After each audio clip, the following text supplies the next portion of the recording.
Welcome back to Navigating the Shift. Sarah and Annabelle here, talking about what's going on in the world and some lovely sort of psychic stuff too. So why don't you go ahead and start, Annabelle?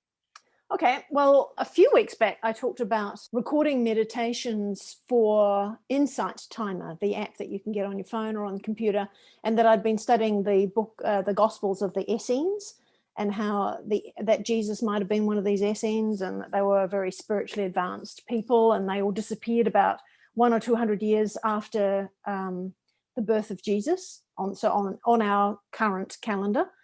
And I was sort of reading more and more about it because I was explaining it to somebody, and I was like, wow, this is more and more fascinating. I don't know why I'm really connected to this stuff. And the words are so beautiful, and that they studied the work of Enoch, who isn't in the Bible, but he was back like 7 generations after Adam. So, right back at the beginning. Anyway, blowing me down, I find this article on Israel. This is the 15th of March. Israel's discovered more Dead Sea Scrolls.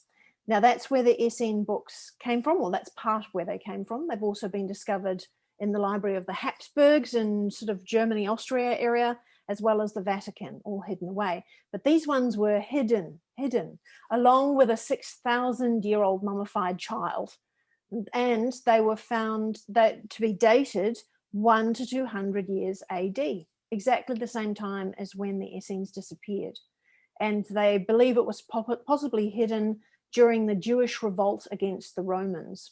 So I was trying to figure out why did the Essenes just stop recording things and disappear? And I kind of put it down to maybe they either went underground or they were knocked off by the Romans. And it appears that seems to be the most likely possibility.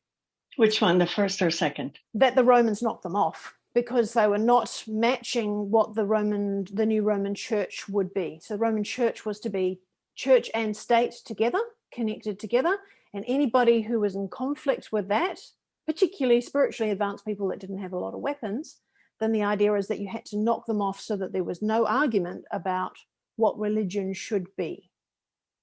Right. Yeah. Got it. So it's interesting that they've come up. They haven't been read yet, but I'd love to see what they say, because, that's right, the other thing was, you've been talking a few weeks now about the seventh seal. Right.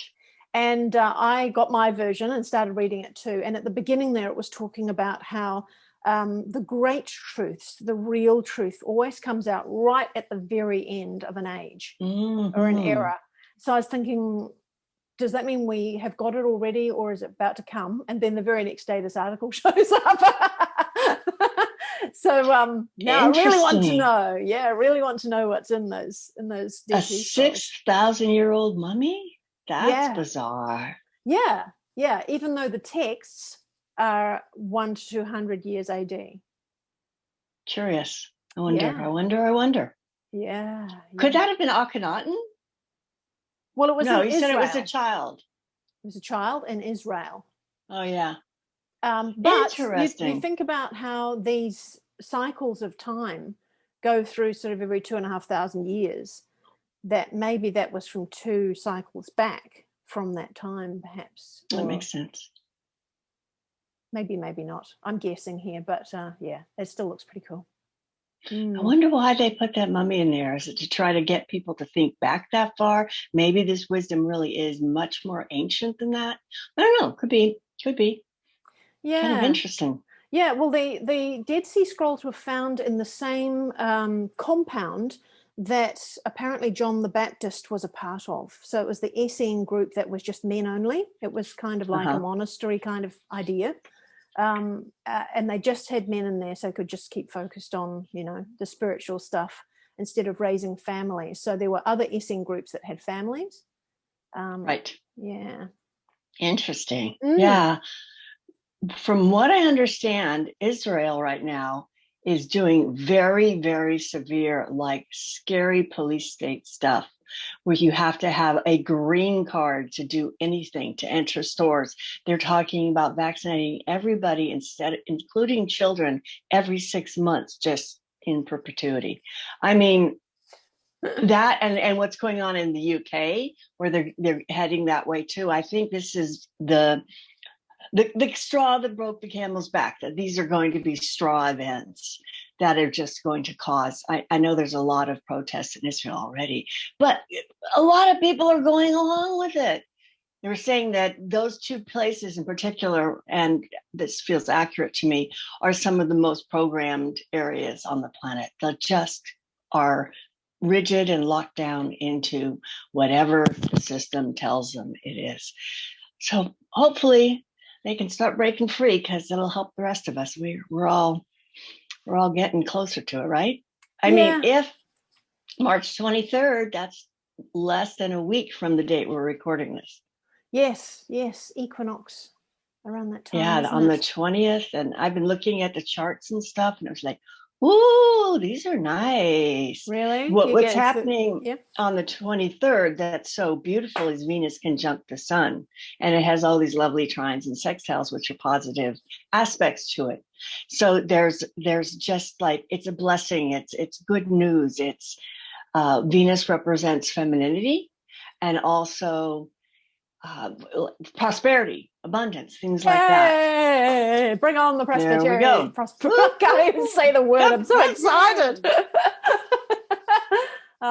Yeah. Look, this whole thing is, I was sitting there thinking this morning too, can you give me an idea on this as to whether, are these people really dying or not? Remember we talked about that last week as well, because there's been a couple of more articles. One was that patients in the Salk Center were being accidentally injected with saline. So that's interesting. Right. And then the other one was that the Australian Navy has a huge cover-up of vaccine effects. Like not just side effects, but serious effects, seriously affecting naval personnel. In a major way, and that it was out there on the internet, and that's all been scrubbed off. Now, this is according to naturalnews.com, which has been reliable in the past as to what information comes out from it. But I'm kind of thinking, well, all right, if I wanted to fake lots of trouble that would be enough to wake people up, using something like the armed forces would be good, because then you know you're never ever going to find out who these people are. You're never going to have a family member saying, my son, he's in the Navy and this is what happened to him and now he's died or now he's in hospital. That's not going to happen, because the armed forces are never going to tell mum that that's what's happened to their son anyway, right? Do you see what I mean? Know. Yeah. If you want to hide this sort of thing and just say, look, a whole lot of people are affected and so we're going to take it off the market, that maybe that would be the way to do it. The AZ cure that has been stopped by 16 different countries is not arriving in Australia. Italy refused to send it out here, and the government's very upset. So it seems to be like things are being pulling back the reins in Australia just to prevent it being blown out completely. That's amazing. Although I know somebody whose father in Ireland, who I think is 93, got those vaccinations and was fine. So I think it still goes down to, is it your sole agreement to go out with this? Have you decided you want to do that? Also, there's sort of a level where a lot of people don't really want to go forward through the ascension. It's too intense. We all know what that's like. Woo, it's been so, I've had a headache for 4 days, and it'll just go. Yeah. And I've seen an exhaustion, just like can hardly move exhaustion again. And I've spoken to our friend Catherine, who's in UAE, and people all over Twitter are going, this is it, hydrate, rest. If you're exhausted, you need, you have a headache. People are, what was the other thing people are having? Oh, hot and cold flashes, where you get covers on, covers off, covers on, covers off, and having that one. Yeah. And it's not menopause, folks. So, yeah. Jennifer Hoffman, who's an author on Spirit Library, just like you as well, she's got a big following on Facebook and is often talking about different energies. And she says at the moment it's so heavy. She warned us a week ago, this is coming. It's really, really heavy energy. And people are, there's like hundreds of comments underneath. Oh my God, I can't survive. It's so heavy, or can't sleep, or can't wake up, or yeah. Well, there's been like DNA chain codes coming in and things like that. What I saw when I asked about it was real shift in energy, a whole lot of really high frequency light and love, I guess you could say, but light for sure isn't coming in, and we're all going as everything splashes out. I mentioned this last week that as we go forward, we're going to have a lot more events where we're going to have a lot of splash out. Some of them will be really positive things like really great news, and some of them will be things that we're not consciously aware of, which is like really positive, high frequency energy coming in. That stuff has to splash out. So it's just sort of, first, is it mine? Second, default is it splash out? Okay, just be okay with it. Oh, you were talking about the military. I did see a short video that the press corps was being transported on a military airplane, not on private jets like they usually do. It's where were they going? To wherever Biden was going in order to cover something. Or was he really going there? It sort of looked like he got on a helicopter, except for the problem with that mic, his hand going in front of it. And I sent you the picture of the still of the sleeve. Here it is. You can see that looks all scattery and CGI. And there are people who are saying that mic really is a great big fluffy, like this big boom that looks like that some people use. But his hands are only maybe a foot out from his body when he makes those movements with his hands in the shot. And and also low down, like crotch height.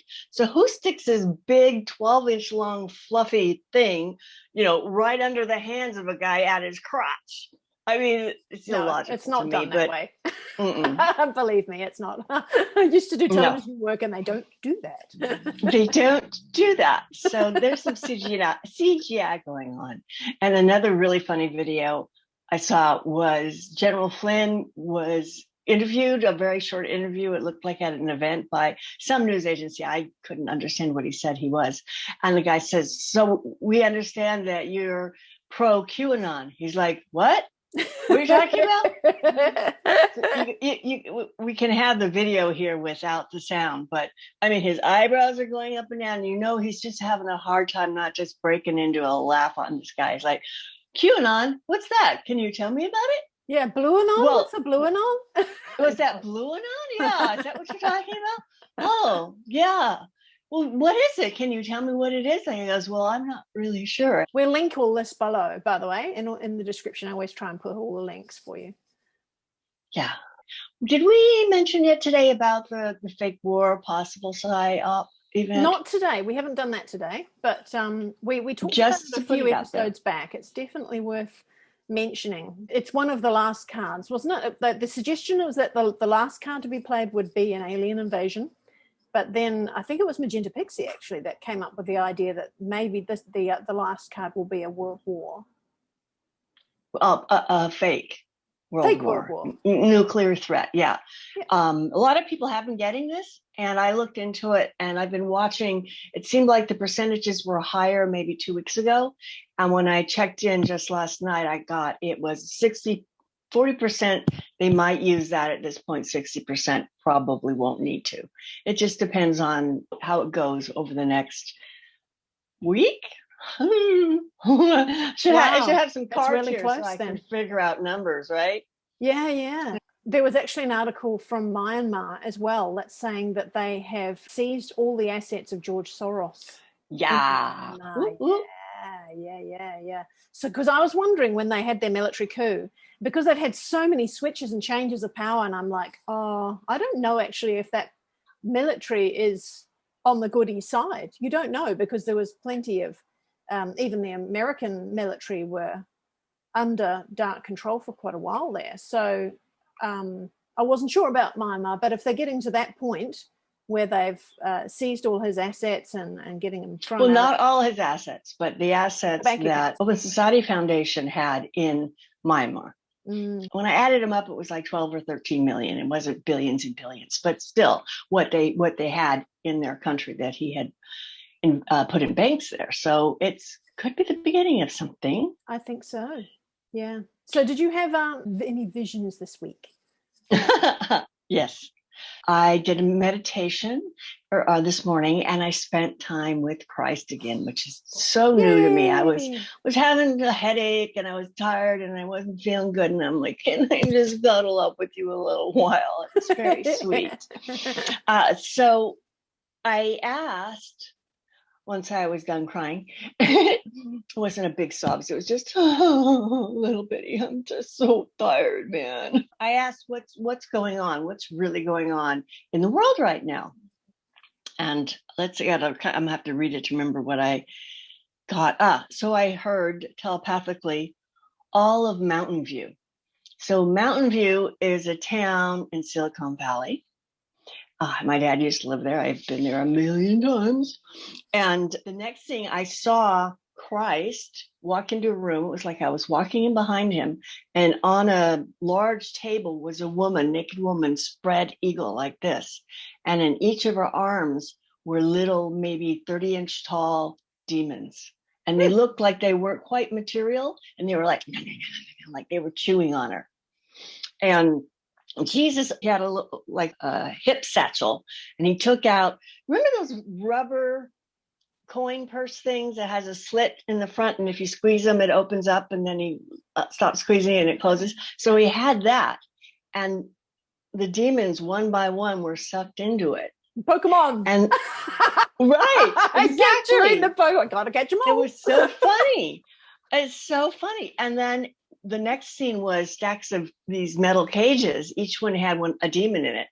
Mm-hmm. And then all the metal cages, one by one, were sucked into the little coin case, which was cool. And then he went back to the woman, and he went like this over her, and she was healed.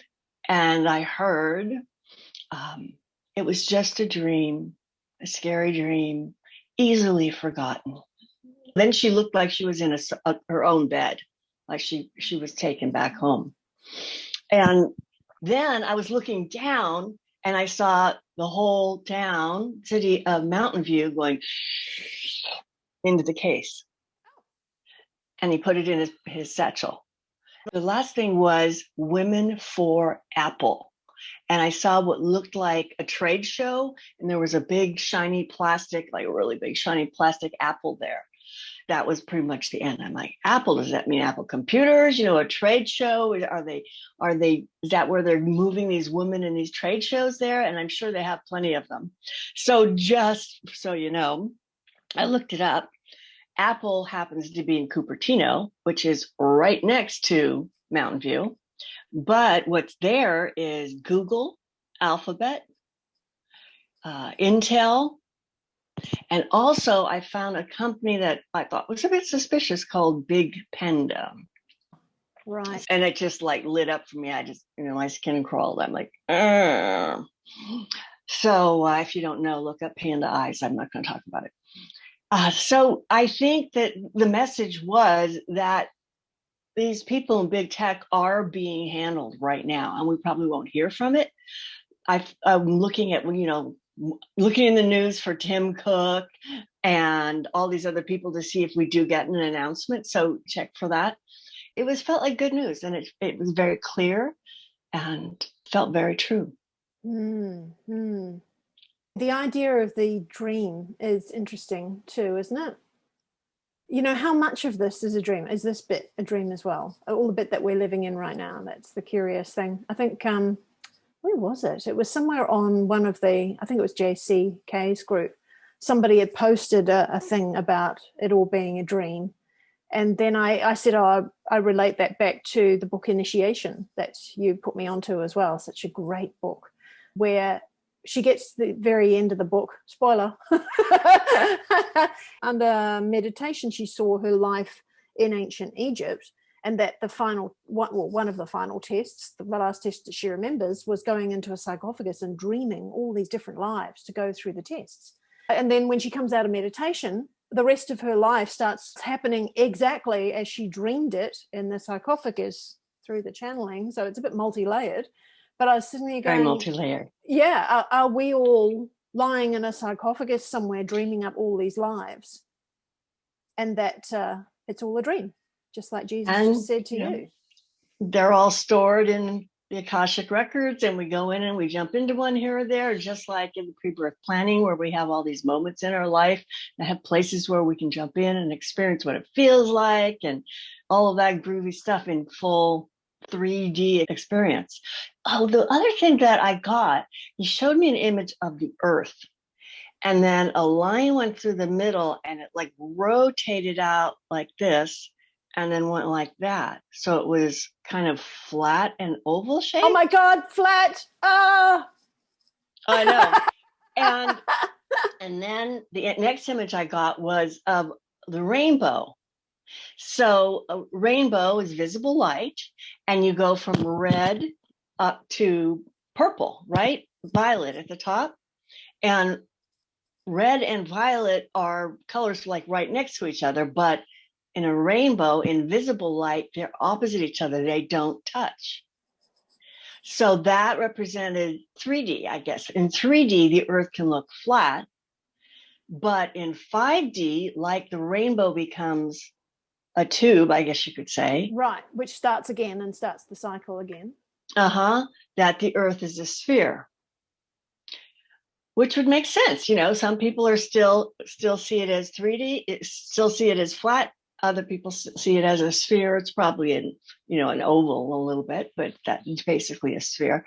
But I thought that was really interesting, the way he explained it, the way that the explanation of like the rainbow is like, oh, I got it. Yeah. Whereas previously I was like, what is the matter with these knuckleheads? Oh my goodness. Yeah. And I thought that too. I thought we were talking about, there's some groups who are absolutely adamant that the Earth is flat.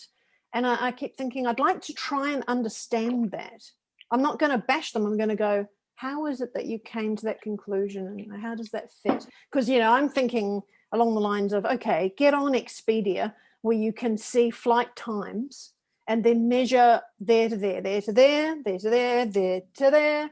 Obviously you can't go under Antarctica, but you can go around different parts around the planet, and you can go north and east and west and measure them all. Just measure and see, does it really add up? Does it add up? Is there a point that's the center of the Earth where it takes way too long to get from one side to the other, or not? Because it doesn't appear to be the case. And then when we look at the view that Mercredin gave me of when you want to look out over time, because time is more kind of 4D, is one perspective of what 4D is, that you stand on a mountain and you look out over the plains of time. And Nostradamus talked about this being a big tapestry, and if there's a mess, someone makes a mess somewhere, it causes a knot in the tapestry which ripples out in the fabric around it. So we have to go in there and sort out the knot and smooth things out so it doesn't affect all the other time around it, which may not necessarily be linear beside it, but might affect other areas, you see. And I was going, what if people who see the Earth as flat are seeing that rather than having a scientific 3D explanation, which doesn't work? What if what they're seeing is the 4D version of all this time laid out across the planes of time? And that just, for some reason, that gave me so much peace. Oh my God, they're right. And so are we. It's both of these perspectives is right. It just depends on how you're looking at it. And that just felt so good that it's no longer an argument, Yeah, I agree. That's been something that I've how many times have I said, if I were, so far away from Earth that I could see the whole thing easily with these eyes, what would I see? What would I see? And I've never gotten the answer to that. It's like, you're not supposed to know. Right. Or it depends is probably the appropriate answer. Yeah, right. Yeah. Yes. So maybe that's why I saw that vision of the 2 or the 3D, 5D or whatever. Yeah. Interesting. So it seems like, on the Earth that's like this, these two sides don't touch. But when it's like this, they do, right? Which just like the rainbow. And then it sort of clicked. I'm like, oh, I mean, if you're looking at it this way, it's maybe like a wormhole even. You're this so far apart in space, but space can be bent. And then those places are right next to each other. Oh, mind-bending stuff. Oh my gosh, it's Yeah. all a mystery, and that's what's fun. I guess we'll find out someday. We'll have all this wisdom. We'll be able to remember what we know much more than we have so far. Yeah, and this whole multi-dimensional side of things is hard for us to. You have to use your mind because you can't see it in your eyes. That reminds me of one of the exercises in initiation again, where she had to focus on something and dwell on it to see what came out of it. And so she started with a sentence, a nice affirmation, and then she found that she couldn't view the whole thing at once. So she had to knock it down a bit. So then she knocked it down to one word. That wasn't working. So then she just knocked it down to an O. She said, okay, I'm just going to dwell on the O. And the more she dwelled on it to see, was it like an om, or, what are we looking for in the O, that she found that it went through, that it became a tube. And I was like, and that in the book was when she made a breakthrough. You see that you're no longer looking at a flat word on a page. You're actually looking through the word to see the depth of it. I'm like, oh, I get that too. I get that. Yeah. There's so I much think you have to experience it. Otherwise, it's like that time when I was in front of a class of people teaching, and I thought, well, what would it be like if I could perceive all the parallels of myself? And all of a sudden I could. And I could perceive how they fit in space. It was so logical. Now it's like, how the heck did that work? But I remember how it's so obvious. That's where they are. That's how that works. And I was so pleased by that. I started laughing, and all these parallel me started laughing. And then it just made me laugh like crazy. And I thought, and everybody thought you were nuts. Rein it in, Sarah. You suddenly going on a laughing streak, and people are going, I paid for this? Well, I think we have fun explorations ahead of us. I think so. And we've got equinox coming up this next week as well. The tipping point, it always is, twice a year. The point where you get to, yes, we have the world's happenings, but we also have our own personal equinox where you get to choose for the next 6 months. Are you going to carry on the way you've been doing the last 6 months? Or do you make a different choice? It's up to you. Oh, I'm looking forward to some lighter energy. Really close now. Okay, well, that's it for today. Bye.